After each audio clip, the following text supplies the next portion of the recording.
The first sound was not thunder, though the sky was clear. It was a low grinding groan from the earth itself, as if the stones beneath my sandals had begun to shift in their sleep. I felt it travel up through my legs and into my chest, a hum that rattled teeth and rattled thought. And then above the red-tiled roofs of Pompeii, a column of smoke lifted, black against the August sun. It rose straight into the sky, a pillar that widened as it climbed, blooming like some monstrous pine tree in reverse. I remember stopping in the middle of the street, a loaf of bread still warm in my hands from the bakery of Modestus. The crust cracked gently, and the smell of yeast and smoke still clung to me. Others stopped too, fishmongers wiping salt from their arms, children tugging at mothers' skirts, slaves carrying baskets of figs, all heads tilted upward. All voices fell away. For a moment, the city held its breath, but only for a moment. Life, stubborn as it is, pushed forward. The vendors in the forum still cried out their prices, a donkey brayed against its load. Somewhere, from the baths, came the splash of water and the echo of men laughing. Perhaps it was only smoke, we told ourselves. Perhaps the mountain spat dust as it sometimes did. Nothing more. I walked on, past painted walls bright with the stories of gods, past taverns where the air was heavy with sour wine, past a young girl chalking words on stone as if she could make herself immortal with her scrawl. The heat of the day pressed on, thick and golden, the smell of olives and roasted chickpeas curling through the alleys. Pompeii lived. Pompeii laughed. Pompeii had no reason to think its heart had already begun to break. Inside my own home, a small house with a narrow atrium open to the sky, my mother fussed at a pot of lentils. The smoke from her hearth tangled with the strange dust drifting down, too fine for ash, too soft for sand. She brushed it from her hair with the back of her hand. "The mountain plays games," she muttered, as if dismissing a child's tantrum. But when I looked again, the pillar had grown wider, higher. Its edges curled like wings, and beneath the sound of my mother's spoon clinking against clay, I heard another sound, faint but unignorable. A rain of tiny stones, pattering on roof tiles. I stepped into the street once more. The air had changed, drier, heavier, laced with a sourness that stung the throat. I saw a dog pull against its chain until it gagged, pawing at the ground. I saw two men argue at a corner, one insisting they must leave for Naples, the other laughing him away. And above us, the sun dimmed as if a veil had been drawn across it. By evening, the first layer of white pumice covered the street, soft as snow but far less forgiving. Children tossed handfuls into the air, laughing, but their parents pulled them inside. Doors closed, shutters groaned. From the mountain's throat came another roar, deeper now, like a god clearing his lungs. And though Pompeii still clung to its routines, bread baking, lovers whispering, prayers offered, something had shifted. A silence waited behind every sound, a question waited in every glance. As I lay down that night, the dust still falling like pale rain outside, I could not close my eyes without seeing that pillar against the sky. It did not fade, it only spread, blotting out stars one by one. And in the pit of my stomach, I felt the truth. The mountain was not playing games. The night never truly came. The ash turned the sky to dusk long before the sun dipped, and when at last the stars should have scattered their light, they were smothered, hidden behind a ceiling of smoke. The streets glowed faintly, not from moonlight but from lamps hastily lit and carried, their flames shivering against the drifting dust. I could taste grit on my tongue with every breath. It was not yet choking, not yet unbearable, but it scratched like tiny shards of glass in the throat. I lay awake, though the house was quiet. My mother's breathing came steady from the other room, but each time she exhaled, a cough followed. I could hear it, soft but growing harsher. The atrium, once the gentle centre of our house where rain fell in the impluvium, was now a funnel for dust. I could hear it settling on the water's surface, hissing faintly as if even the pool was uneasy. When I rose before dawn, the world outside had changed again. The street was no longer cobbled stone, but a pale, uneven carpet of pumice. It reached to my ankles as I stepped out, crunching underfoot. My neighbours were already sweeping, but the task was hopeless. For every basket of ash they flung aside, 2 more fell from the sky. Above us the plume towered still higher.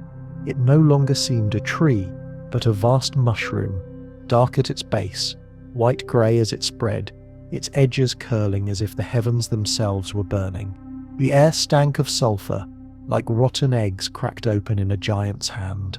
People filled the streets, voices rising in confusion. Some wore cloths over their mouths, dampened with water, to ease the burn of breath.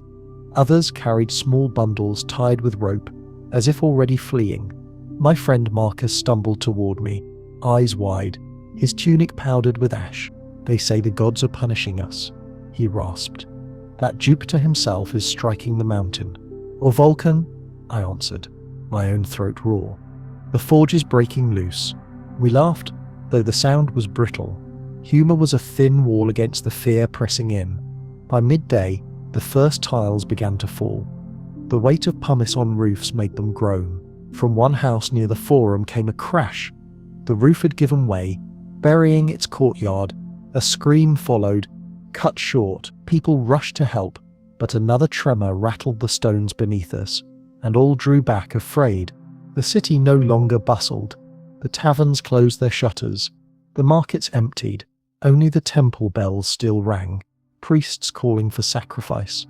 I saw a procession winged toward the Capitolium, men and women dragging sheep, their wool already coated in grey dust. They begged the gods for mercy, but the gods did not answer.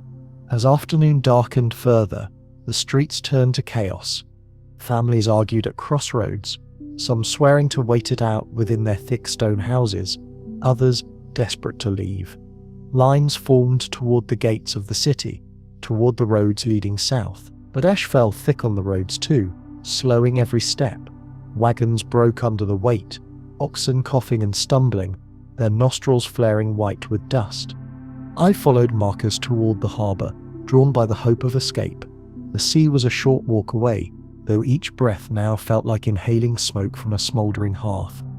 We reached the edge where the ships rocked, their sails furled, their masts sharp against the half-dark sky. Crowds pressed on the piers, pleading with sailors to take them. Some ships had already cast off, weighed down with passengers, rowing desperately into waters that seemed strangely restless. The air above the sea shimmered, as if even Neptune himself was uneasy. "Look," someone cried, and we turned. From the mountainside came not just smoke now, but tongues of fire, bright red streaking upward. Rocks glowing as if pulled from Vulcan's forge rained down on the hillsides. Each strike sent up bursts of sparks. The sound rolled over us. Not thunder, not storm, but a grinding roar that seemed endless, shaking marrow and thought alike. Children screamed. Mothers covered their heads with cloaks. Men argued with sailors, some shoving bags of coins into their hands, others threatening with daggers. Yet the sea did not offer easy escape. A strange tide pulled at the ships, dragging them back, then pushing them toward the shore. The water hissed, steaming at its edges, as if it too was boiling. Marcus tugged my arm. "We must go back. My family waits." We turned from the chaos of the harbour, back through the narrowing streets. Already, the pumice lay knee-deep. I stumbled, catching myself on walls now, ghosted in ash. Graffiti, once bright with boasts and jokes, blurred under the pale rain. A tavern door sagged under the weight above it. Its owner sat in the dust, staring at his empty hands. As we neared my home, another tremor struck. The earth lurched sideways, throwing me against the wall. Tiles rattled loose and clattered into the street.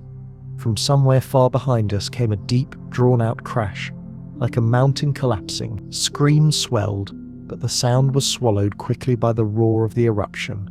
Inside, my mother had tied cloth around her face, her eyes watering from the smoke. She had packed a small bundle, bread, figs, a flask of water. "We must leave," she whispered. "The house will not hold." She was right. Even as she spoke, a crack split the ceiling. Fine dust rained into the atrium, covering the small pool until no water could be seen. We joined the stream of neighbours moving toward the southern road. Old men leaned on staffs, coughing. Mothers carried infants against their breasts. their cries muffled against the cloth. The air was nearly dark now, though it was still day. Lamps flickered in the open, their flames warped by the restless wind. Everywhere, choices tore people apart. One man dragged his wife forward while she begged to return for her father. A girl screamed that she had left her doll behind. A slave collapsed under a basket, his master kicking him to rise again. Humanity bared its teeth in desperation, kindness cracking into cruelty. And yet, there were still moments of grace. I saw one neighbour carry a stranger's child when the mother's strength failed. I saw an old woman hand her last cup of water to a boy she did not know. The city was breaking, but even as it shattered, sparks of mercy glowed. When night came, it was no darker than the day had been. The sky remained a churning veil, red at its base, black at its crown. The air hissed with falling stones. Fires lit the edges of the town, licking at collapsed roofs. From the mountain's mouth poured not just ash now, but a rolling, rumbling mass of flame and smoke that spilled downward like a tide. We pressed on. Each step grew heavier, the pumice dragging at our ankles. Each breath burned, leaving lips cracked and throats raw. Behind us, Pompeii groaned. Walls buckled, roofs crashed. The city that had laughed, painted, feasted and loved only a day before was now a place of cries and shadows. And still, the mountain roared. Still, the sky wept ash. Still, we told ourselves we might escape, though every step told us otherwise. I looked back once, and through the shifting veil of dust, I saw the temple of Apollo, its columns grey and ghostly, the statue within half buried already. The gods had been called, sacrifices made, but now even their stone faces seemed to fade. And I knew then, though I would not say it aloud, Pompeii was already lost. Night came without darkness, only a thicker shade of grey, the sky smouldering like wool held too near a lamp. The ash no longer drifted as a fine dust. It thudded, pumice rattled along tiles and courtyards with the sound of 1,000 small feet, and every roof answered with a groan that made the neck stiffen and the teeth touch. When the wind turned, the air arrived in waves, hot, sour, threaded with a sharp smell like copper coins rubbed too hard. Each breath was work. We stuffed cloths beneath door jambs and wrapped wet linen across our mouths. In the atrium, I covered the impluvium with a board so the pool would not become a mouth for the falling ash. My mother tied up her hair and passed me a lamp. The flame stammered even before we stepped outside, as if breathless too. The streets, earlier ankle deep, rose now to the shin. New drifts formed and shifted like dunes, swallowing paving stones and the wheel ruts that had always guided a nightwalker home. Windows were shuttered with planks livered from beds and doors. The city had turned itself inside out to brace against the sky. Where a door stood ajar, the interior showed pale under the ash cups abandoned on a table. A cloak slung across a stool, a slipper face down like a fallen animal. We moved toward the southern gate, with neighbours we did not know, but recognised simply because we were still here. None of us spoke much. When voices did rise, they were wrapped in cloth and fell back upon the speaker. A woman ahead of us slipped, went down to her knees, and came up with pumice in her hands. As if the earth had thrust her a tool, she laughed once. A broken sound, then put the stone aside on a sill and kept walking. A slave balanced a child on his shoulders and used his free hand to pull at his master's sleeve when the man faltered. For a moment the two looked at each other as equals, and then the next drift took them both. At the fountain near the street of the Fullers, the lion-headed spout still ran. A thin trickle. Men pressed their cups and cloths to it, as if it were a holy spring, but the water tasted of dust and lead, and something else, a bitterness that felt like the mountain dissolving in the mouth. I filled a skin anyway. My mother drank and muttered a thanks to any god who would take it. A tremor rolled as we reached the gate. The arch above us answered with grit and a sharp crack. Beyond, the road south rippled under ash, as if it too were trying to shrug free. A line of carts had formed earlier, but many stood empty now, their oxen unyoked and gone. Those who kept moving did so with heads down and hands out, feeling their way along a world they knew by touch more than sight. We tried the road and made perhaps 100 paces.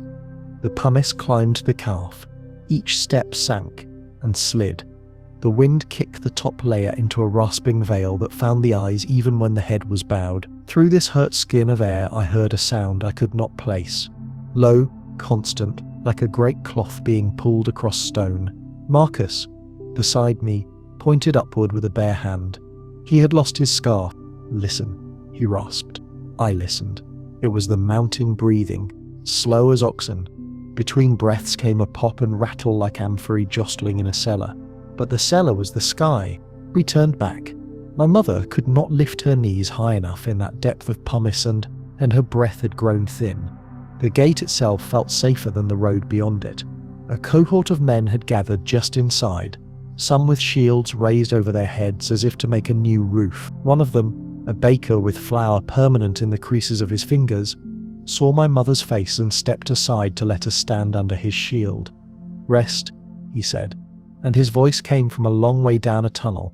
I realized it was the ash in my ears. The shield collected pumice like a basin. Every few breaths the baker tipped it off the edge and the stones hissed where they fell. He did it without looking up, as if it were the oldest task in the world and always had. The sky to the west flickered. Not lightning, no thunder followed, but quick white teeth biting at the base of the cloud where it touched the mountain. I had seen lightning fork over the sea in winter. This was different, jagged and close and too frequent, as if something had been struck and was striking again, metal upon metal. We stared until our eyes stung. "Not a storm," Marcus said. "A forge." We left the gate and followed the curve of streets back through the city, looking for a place that felt less exposed than any other. The basilica's steps were already a slope of ash. The forum's arcades sheltered drifts that slid like cloth when the wind lifted the edge. The temples had lines moving toward them with a kind of stubborn hope, but we passed them by, too crowded, too sharp with fear.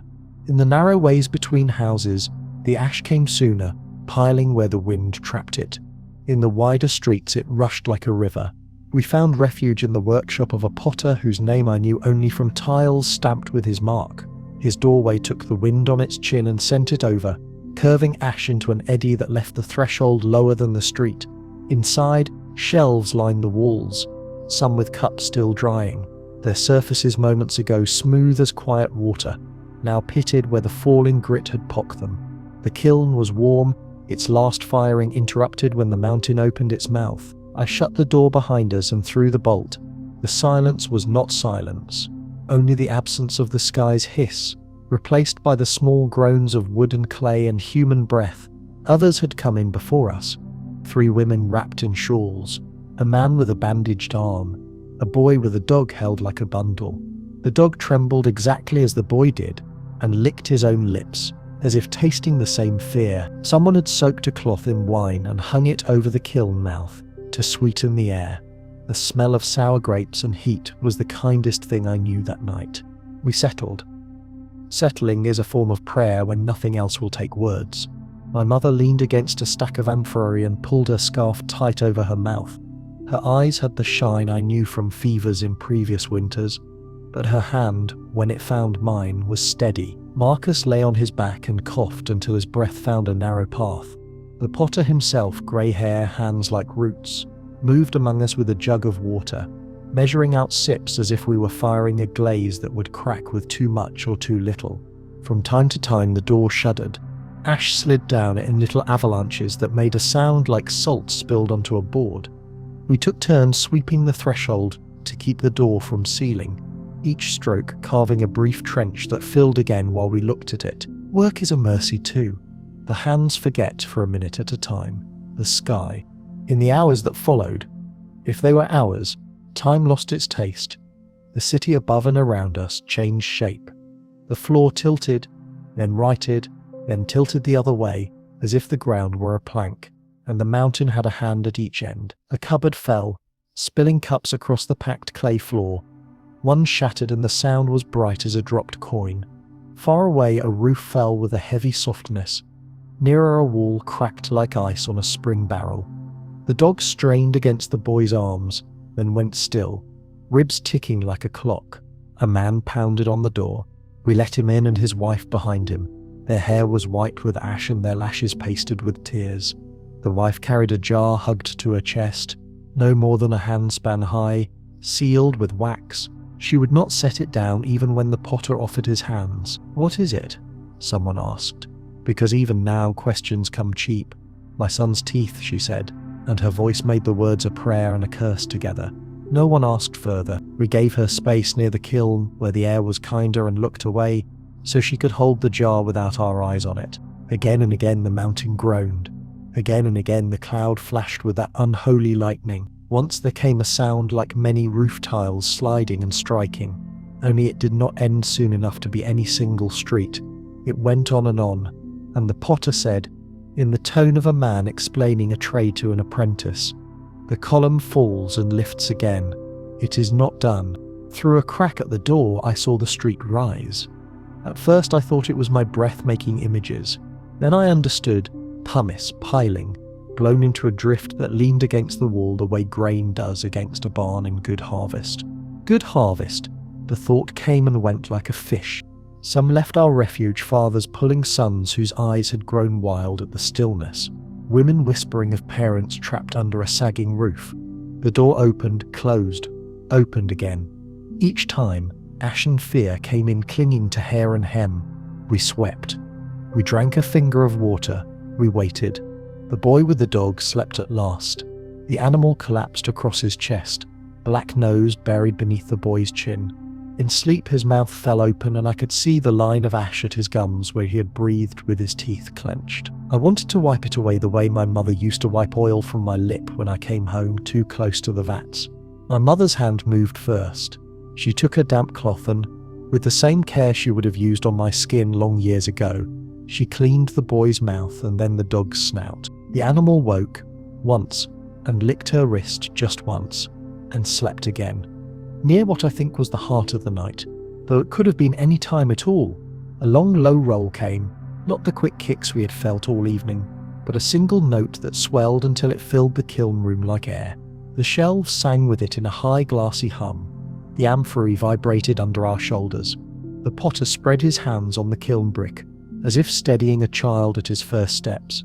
His lips moved. He was counting, perhaps, the way a man counts after a flash to learn how far the storm is. He reached 50 before the hum began to fade. "Farther," he said aloud, "farther away." But his eyes contradicted his mouth. We were not meant to sleep, but sleep is a thief and steals even from houses on fire. I drifted and woke, drifted and woke. In one of those thin places I found myself standing at the potter's door, my cheek pressed to the crack to drink the air there. The street beyond had risen almost to the door's lip. The world looked like a sandbank on a river, where a flood had paused and would not say whether it would advance or retreat. Something small and black lay half buried in the new drift. It could have been a bird or a shoe. I leaned closer and saw it was a lamp. I reached for it through the crack with 2 fingers and could not quite touch. When I turned back, my mother's eyes were open. She smiled through cloth and ash. "You always want to save the smallest things," she said, as if we were at home and I had just lifted a cracked cup from the midden to mend. I wanted to laugh and could not for love of her. Sometime after that, after the count of 50, after the lamp, a woman began to sing. Her voice was low, the kind of voice that does not hurry, each note placed as carefully as a coin into a jar. The hymn was one we sang in winter when the rains lasted too long, the one about the hearth goddess who sees everything and keeps the hidden safe. Others took the tune until it climbed through the rafters and pressed against the roof from below, defiantly gentle. I did not sing. I listened. The mountain listened too, I think, because the groaning paused long enough for us to hear our own breathing and take heart from it. We could not stay when morning threatened, or whatever passed for morning under that sky. The kiln room felt like a beehive at noon, and the air left our lungs too hot to cool the blood. The potter, who had taken upon himself the authority to let men in and out, nodded when I spoke our intent. He pressed 2 biscuits into my hand. They smelled faintly of smoke and fennel. "For the old woman," he said, looking at my mother as if she were both. I blessed him with a hand I had not lifted for any god this night, and turned toward the door. Opening it was like lifting a lid off boiling grain. Ash blew under my brows and stung the wet place in the corner of the eye where a blink is born. The drift had reached the bolt.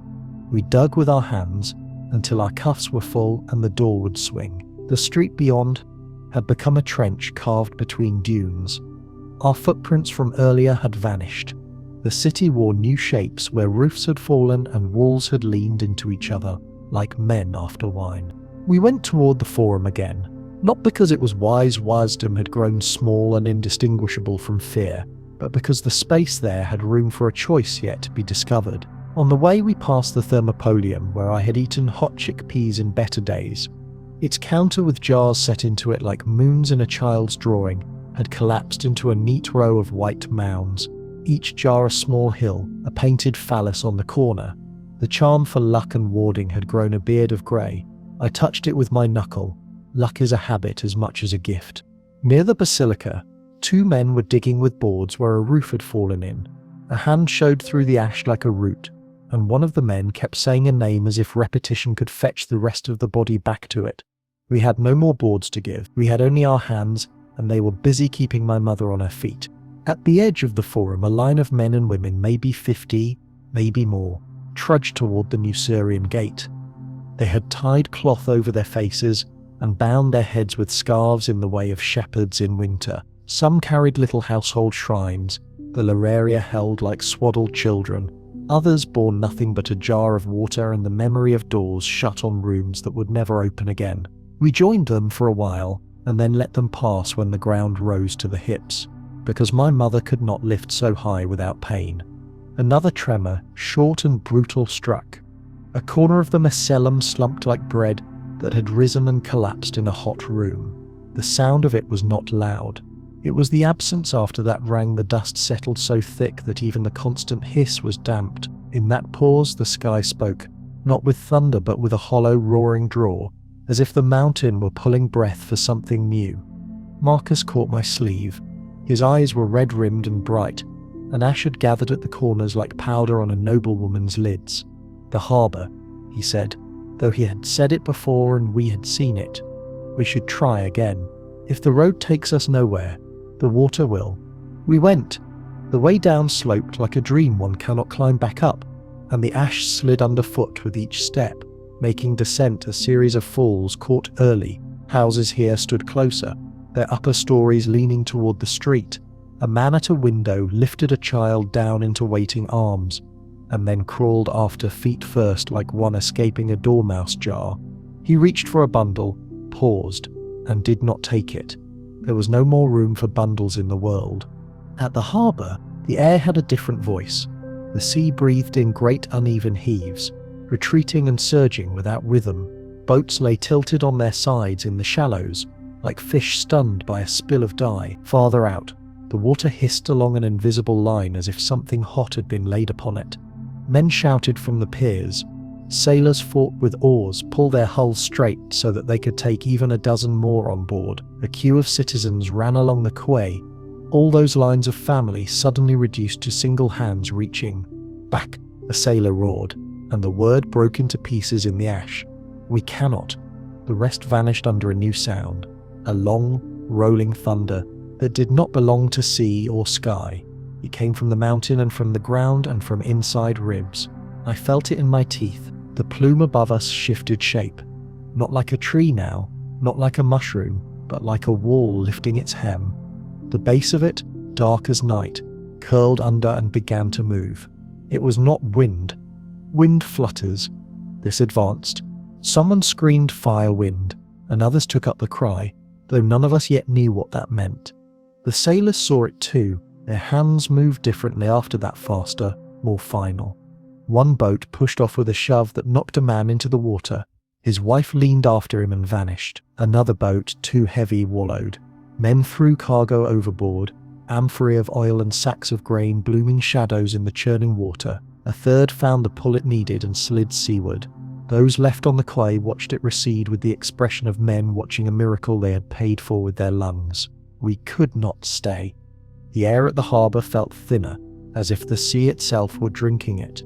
We turned back into the city, into the narrower ways where the wind might pass us by. Ash now reached above the knee, and the pumice stones bit the shins as a field of stubble does. My mother stumbled once. Twice on the third stumble she went to her knees as if to pray, and could not rise. Marcus and I took the weight of her between us. The dog boy from the potter's workshop appeared at our side as if fetched by a bell only he could hear. The dog trotted ahead, nose low, tail tucked, finding a path by smells that still belonged to the old map of the city. The boy did not speak. He pressed his shoulder under my mother's arm like a third leg and breathed with the rhythm of load and step. We reached our house not because we meant to, but because the feet remembered better than the mind. The door was half buried, the lintel wore a hat of ash, and the atrium roof had given way, turning the implovium into a pit of pale foam. The lararium still stood in its niche, the painted serpents on either side of the household god, looking freshly drawn in this strange light. My mother saw it and her eyes filled. She reached out and traced the curve of one serpent's belly with her fingertip as if it were a live thing that might comfort her hand. We made a den beneath the fallen beams where the air felt a degree kinder, laid wet cloths across our faces again, and listened. The new sound did not pass. It gathered. Somewhere to the north, a long exhalation ended in a sound like dry leaves set ablaze, and then fed with bellows. The dog began to whine, low and steady, as if singing a counterpoint to the mountain. "Under the stairs," I said, because old stories say a stair holds. We crawled there, between jars that had once held olives and a chest that had belonged to my grandfather. The dust under the stairs was old dust, less eager to enter lungs. I could smell wood, oil, a memory of smoke from happier meals. My mother's breathing calmed for a span. Her eyes found mine. "We have done what we can," she said, and her voice was so simple that it gentled the room. "All that remains will arrive without our help." I wanted to tell her we would rise with the sun and walk to Stabbury, that a friend there would give us water and bread, that the sea would be kinder tomorrow. The words came to the back of my teeth and waited there like children at a doorway who know the house is already full. I swallowed them, and they settled like stones. A hush fell, but was not peace. The clouds' lightning paused, as if listening too. Even the hiss of falling pumice thinned to a patter. We held our breath because the air told us to. In that tight silence, my heart made a sound as loud as any bell, a steady, foolish insistence. Then the mountain inhaled. The draw of it lifted the hair on my arms. The lamp flame at my knee bent, as if bowing. Somewhere beyond our little stair, a door slammed from the wrong side. The dog shoved itself under my mother's cloak. Marcus whispered a word that might have been a prayer, and might have been the name of his father. And then at last, the day we had feared opened its eye. A roar rolled down the slope, not the cough of stones, not the groan of roofs, but a single vast voice. The light in the doorway dulled, as if a hand had been set against it. Heat licked the air, tasting before it bit. The ash at the threshold stirred and began to move of its own accord, running inward like a frightened beast seeking deeper shadow. I wrapped my arm across my mother's shoulders. Marcus laid his palm on the dog's back. The boy pressed his face against his forearm, leaving a clean oval on the skin where the ash could not cling. "Close your eyes," my mother said softly, like she had said when I was a child and did not want to see the knife cut a splinter from my heel. We did as we were told. The breath we had been holding turned itself into a prayer, without words, and the world, drawing in, prepared to speak. The sound did not so much arrive as replace the world. A roar, endless, low and high at once, pressed through bone as much as air, rattling teeth against teeth until the skull felt a cage too small for its prisoner. It was not thunder, though thunder was the nearest cousin. This was nearer, thicker, the throat of the earth itself tearing. The floor quivered and then slid beneath us, dust lifting in bursts as though stamped by invisible feet. I felt the mountain's breath on my face before I saw it. Hot, not fire yet, but a warning, like the exhale of an oven door before the flame. The dog whimpered and pressed flat against the floorboards. Paws splayed. My mother gripped my hand, her nails cutting through cloth, and then it came. The doorframe we had leaned against darkened, not with night but with something heavier, ash and vapour and fire, entangled in one flowing beast. The air itself thickened, took on weight, and entered the house as though it had the right to live there. It rushed in low, hugging the floor, filling cracks, seizing every corner. The first breath seared. My lungs clenched, refused. The air tasted of salt and stone crushed so fine it pierced like needles.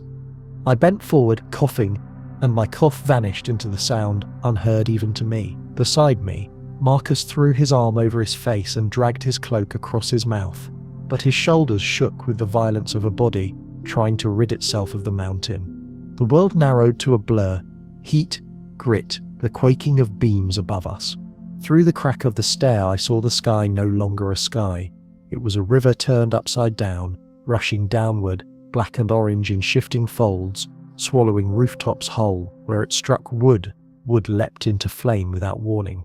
Where it touched flesh, flesh did not even burn. It simply vanished beneath a cloak of grey that hardened in an instant. The potter's boy, pressed against the jar, screamed into his arm. The sound was a vibration more than a voice. His dog barked once, twice, then tucked its head and fell silent. My mother leaned her face against my shoulder, the way she had when storms battered the shutters, and she pretended sleep to quiet my childhood fear. Only this was no storm, and sleep would not find us. The flow came closer, roaring like surf, only thicker, unceasing. The pressure bent beams, cracked timbers. Ash poured in like water seeking low ground. The implovium, where once rainwater gathered, now filled with a different rain, burning fragments grit so fine it sifted through fingers like flour. I remember thinking of bread. Foolish thought, but there it was. How the ash smelled faintly like the crust of bread left too long in the oven. Hunger twisted into fear, and fear into memory. My father carving loaves with a steady hand. My mother brushing crumbs from the table. That table was buried now, smothered under drifting stone. The first collapse came from above. A beam groaned, screamed and fell with a sound like thunder breaking bone. The dust of its fall blinded me. I reached out and found Marcus's arm, rough and trembling. He pulled me closer, his breath ragged against my ear. "We stay low," he mouthed, though the words barely reached me. Low meant the earth, and the earth trembled like an animal refusing a rider. Tiles slid, a chest overturned, ash piled against my knees, my waist. It moved as though alive, climbing, clinging, trying to swallow. My arms grew heavy as if chained. Through the stairs' shadow, I caught sight of the street again. Shapes moved there, figures staggering, arms raised to shield their faces. For a moment I thought they were neighbours, survivors still fighting. Then I saw their stillness. They were not moving, but hardening, their bodies locked in gestures of struggle or prayer, frozen statues, carved in an instant by the rushing ash. A woman knelt with her arms over her child, her back rounded like a shell. The child's hands reached up, forever reaching.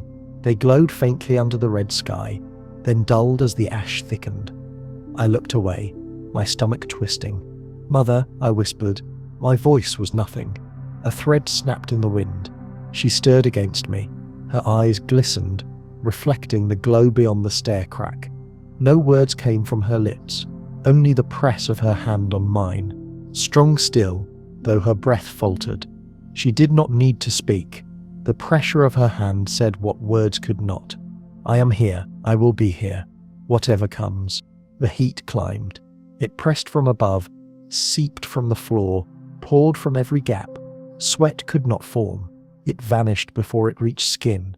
My mouth dried to a pit of dust. I licked my lips and tasted only stone. The roar grew, louder, then closer, then everywhere.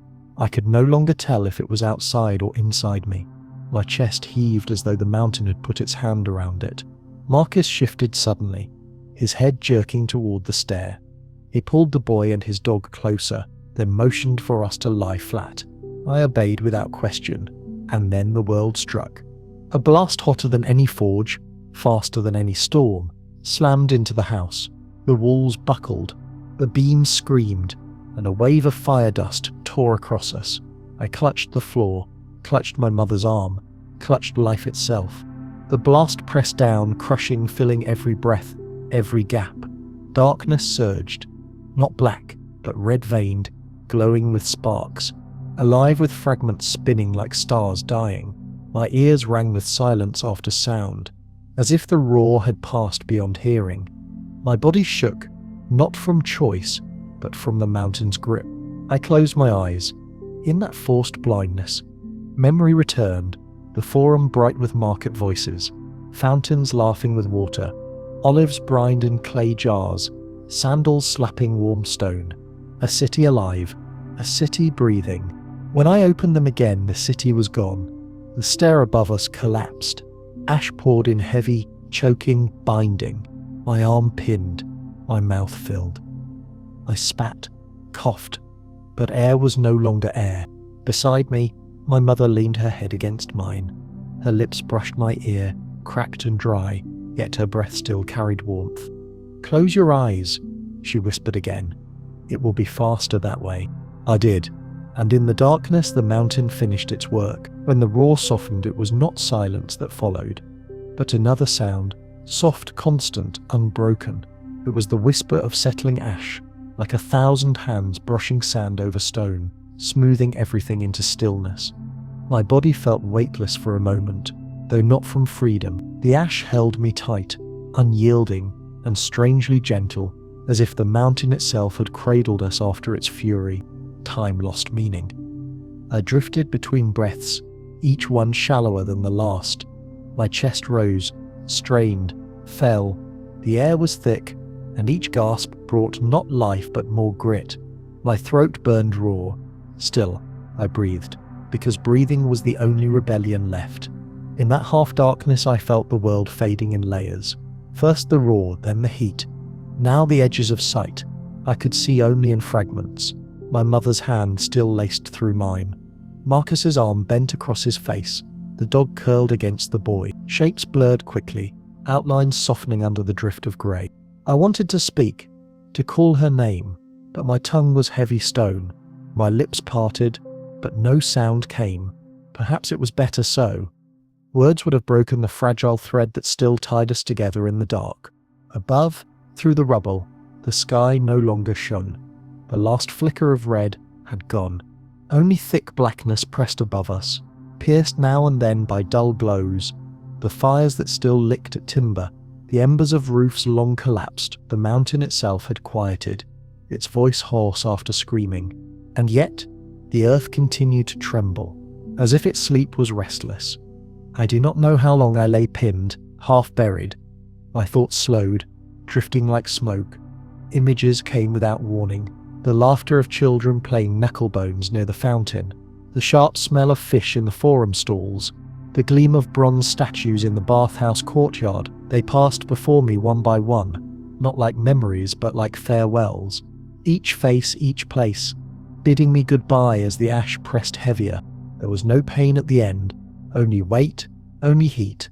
My arms tingled, then numbed. My chest still rose, but each rise was weaker. My eyes closed, though not by choice. Darkness folded over me, thick as the mountain's shroud. And yet, in that final narrowing of the world, there was peace. Not the peace of safety, but of surrender. I thought of water, of the impluvium, once so clear, where the rain gathered.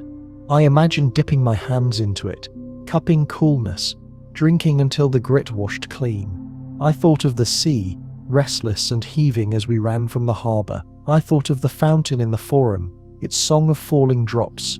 Water, always water. And then no more. But the mountain does not keep secrets forever. Centuries would pass, and its shroud would harden into stone. The city, my city, Pompeii, would sleep under that blanket, its voices sealed, its laughter silenced. And yet it would endure, not alive, not dead, but waiting. One day, hands would return. Not neighbours, not friends, not Romans, but strangers from another age. They would scrape away the earth, peel back the stone, and find us still here. They would marvel at the shapes we left. The woman shielding her child, the dog curled beside its master, the man crouched with hands over his face. They would call them casts, impressions, relics, but they were us. They were our final breaths turned to stone. Perhaps they would wonder at me too, at the young man pressed close to his mother, her hand entwined with his, both of us caught in the same grey moment. They would not know our names, but they would know our shape, the last gesture of love that even the mountain could not erase. And maybe that is enough, to be remembered, even as shadows, even as hollow shapes in stone. If you close your eyes, perhaps you can still hear it, the hush of ash drifting down, the whisper of a city folding into silence. If you listen, perhaps you can hear footsteps echoing on stone streets that no longer exist. The murmur of merchants haggling over olives, the splash of water in basins. Pompeii is gone, but its breath lingers, carried in dust, in memory, in the hollow spaces where bodies once lay. And I am still here too. Not in voice, not in flesh, but in the stone that remembers my final breath. And maybe, when you walk those streets, when you touch the walls still painted faintly with colour, you will hear me, a whisper, soft as falling ash. I was here. I lived. I loved. I was part of this city, and now the city is part of me. The mountain took our days, but it could not steal the echo of our hours. And so, when you wander through Pompeii's ruins, you are walking not only through stones and plaster, but through us, through me. And I hope you pause. I hope you look. And I hope you remember that once, in the year 79, the morning turned to fire, and a city breathed its last. You've been listening to Lost Sapien. If you wish to return to these quiet corners of history, subscribing will keep the path open.